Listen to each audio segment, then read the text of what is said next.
আজকে দুপুরে খেতে বসে মেনুতে প্রথমেই দেখছি রয়েছে এখানে ইলিশ মাছ।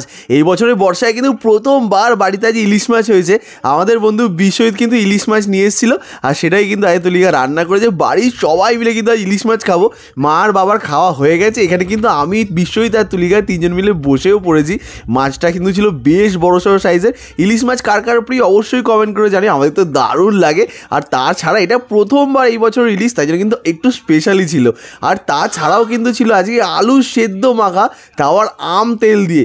বিশ্বজিৎ কিন্তু আম তেল নিজে নিয়ে এসেছিলো, সেইটা দিয়েই কিন্তু আলু সেদ্ধ মাখা হবে। আর তার সাথে ছিল আমড়ার ডাল।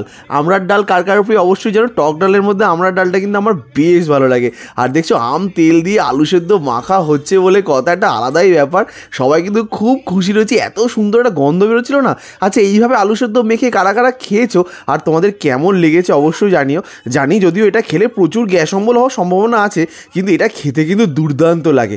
আমের আচার, আমের তেল, তাই দিয়ে আলু সেদ্ধ মাখা, তাদের শুকনো লঙ্কা দিয়েছে, পেঁয়াজ দিয়েছে, আবার কাঁচা লঙ্কা কুচিও রয়েছে।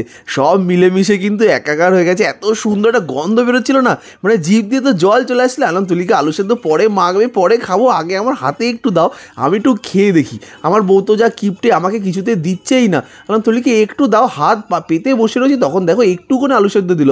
বলছে এমনিতেই কম আছে, তিনজন মিলে খাবো, তাই একটুখানি খাও। তা বলে এইটুকু বলো, এইটুকু কেউ কাউকে টেস্ট করতে দেয়? আর যদি এইটুকু যা দিয়েছে তাই ভালো, টুক করে খেয়ে নিলাম। ইলিশ মাছটাও তো খেতে হবে নাকি। আর সত্যি কথা বলতে ইলিশ মাছের থেকেও কিন্তু আমার এই আলু সেদ্ধ দিয়ে ভাতটা খেতে বেশি ভালো লেগেছিলো। যে ডালটা ছিল আমরা ডালটা কিন্তু আমরা কেউই খাইনি, শুধু আলু সেদ্ধ দিয়ে ভাত মেখে খেয়েছি। এত সুন্দর লেগেছিল। তোমরা যারা এইভাবে খেয়ে দেখোনি কখনো, অবশ্যই একবার ট্রাই করে দেখতে পারো, দারুণ লাগবে। পুরো এই আলু সেদ্ধ দিয়ে মনে হচ্ছিলো একতলা ভাত খেয়ে নেবো, কিন্তু তারপরে ইলিশ মাছ আছে বলো, সেটা তো খেতে হবে, তাই একটু ভাত আমি কিন্তু বাঁচিয়ে রেখেছিলাম। শুধু আলু সেদ্ধ দিয়ে এতটা সুন্দর লাগছিল যে কি বলবো, অসাধারণ লাগছিল। আর আম তেল দেওয়াতে না আলু সেদ্ধ একটু বেশি ভালো লাগছিল। আর সবাই কিন্তু এইটা দিয়ে প্রায় এক থালা ভাত শেষই করে ফেলেছিলাম। দেখছো তুলিকে এখানে মজা করে খেয়ে যাচ্ছে, ওর এক্সপ্রেশন থেকে নিশ্চয়ই বুঝতেই পারছো কতটা ভালো লেগেছে ওর। পাশে কিন্তু বিশ্বজিৎ রয়েছে, ওরও খুবই ভালো লেগেছে। আর আম তেলটা কিন্তু ও নিজে বাড়িতে বানিয়েছে, মানে কত গুণী ছেলে, বুঝতে পারছো। আর আমি খেয়ে দেখলাম, সত্যি দারুণ লাগছিল। সবাই মিলে একসাথে খেতে বসার মজাই আলাদা। তার মধ্যে এরকম সুন্দর মেনু থাকে তাহলে তো কোনো কথাই নেই। যাই হোক, সুন্দর করে আলু সেদ্ধ দিয়ে ভাতটা খেয়ে নিলাম। আর এরপরে ছিল সেই ইলিশ মাছ, যেটা তুলিকা বানিয়েছে। কত সুন্দর লাগছে, এত সুন্দর গন্ধ বেরোচ্ছিল না। আচ্ছা, ইলিশ মাছ কার কার প্রিয় অবশ্যই কমেন্ট করে জানিও। আমাদের এখানে ইলিশ মাছ এখন প্রায় 700 থেকে 800 টাকা কেজি করে বিক্রি হচ্ছে। তোমরা কে কোথা থেকে ভিডিওটা দেখছো, তোমাদের এখন ইলিশ মাছ কত করে বিক্রি হয় অবশ্যই একটা কমেন্ট করে জানিও। আর ইলিশ মাছের কোন আইটেম তোমাদের খেতে বেশি ভালো লাগে সেটাও জানিও। আজকে কিন্তু পাতলা করে আলু বেগুন দিয়ে ঝোল করা হয়েছিল। বেগুনটা তুলিকা দিয়ে করতে বলেছে, কিন্তু আলুটা দিতে চাইছিল না।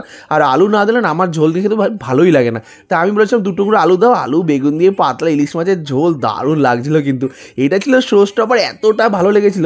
একদম মশলা ছাড়া সিম্পল রান্না, কিন্তু দারুণ হয়েছিল। ইলিশ মাছ বোধহয় একটু সিম্পল করে খেলেই বেশি ভালো লাগে। তোমাদের মত জানিও।